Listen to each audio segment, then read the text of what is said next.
সামনেই জিম্বাবুয়ে সফর, আর এই সফরকে সামনে রেখে 3 ফরম্যাটে দল ঘোষণা করছে বাংলাদেশ ক্রিকেট বোর্ড বিসিবি। 3 ফরম্যাটেই দলে আছেন সাকিব আল হাসান ও তামিম ইকবাল। তবে শুধু টি-20তে নেই মুশফিকুর রহিম, অন্যদিকে টেস্টে নেই মাহমুদুল্লাহ রিয়াদ। এদিকে 3 ফরম্যাটে দলের সুযোগ পেয়েছেন কাজী নুরুল হাসান সোহান। টি-20 দলের নতুন মুখ শামীম হোসেন পাটোয়ারি। 28 জুন রাতে জিম্বাবুয়ের উদ্দেশ্যে রওনা হবেন টাইগাররা। এবারের সফরে একটি টেস্ট, 3টি টি-20 এবং 3টি ওয়ানডে ম্যাচ খেলবে বাংলাদেশ। প্রতিটি ম্যাচ হবে হারারেতে।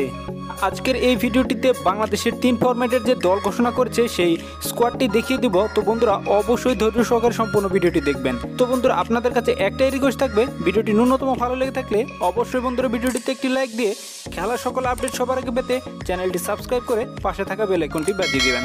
বাংলাদেশ টেস্ট স্কোয়াড: মুমিনুল হক অধিনায়ক, তামিম ইকবাল, সাদমান ইসলাম, মোহাম্মদ সাইফ হাসান, নাজমুল হোসেন শান্ত, মুশফিকুর রহিম, সাকিব আল হাসান, লিটন কুমার দাস, ইয়াসির আলী চৌধুরী, কাজী নুরুল হাসান সোহান, মেহেদী হাসান মিরাজ, তাইজুল ইসলাম, নাঈম হাসান, আবু জায়েদ রাহি, তাসকিন আহমেদ, এবাদত হোসেন চৌধুরী ও শরীফুল ইসলাম।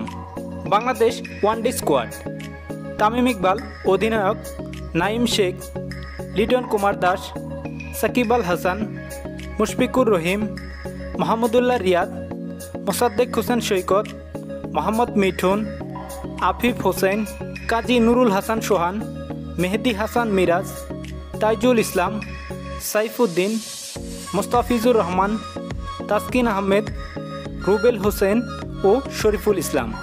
টি-20 স্কোয়াডে আছে মাহমুদুল্লাহ রিয়াদ অধিনায়ক, তামিম ইকবাল, নাঈম শেখ, লিটন কুমার দাস, সাকিব আল হাসান, সৌম্য সরকার, আফিফ হোসেন, শামীম হোসেন পাটোয়ারি, কাজী নুরুল হাসান সোহান, নাসুম আহমেদ, শেখ মেহেদী হাসান, আমিনুল ইসলাম বিপ্লব, সাইফুদ্দিন, মুস্তাফিজুর রহমান, তাসকিন আহমেদ ও শরীফুল ইসলাম।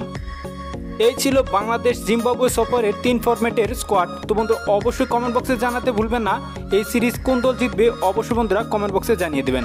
দেখা হবে পরবর্তী ভিডিওতে। ভালো থাকবেন সবাই, আসসালামু আলাইকুম।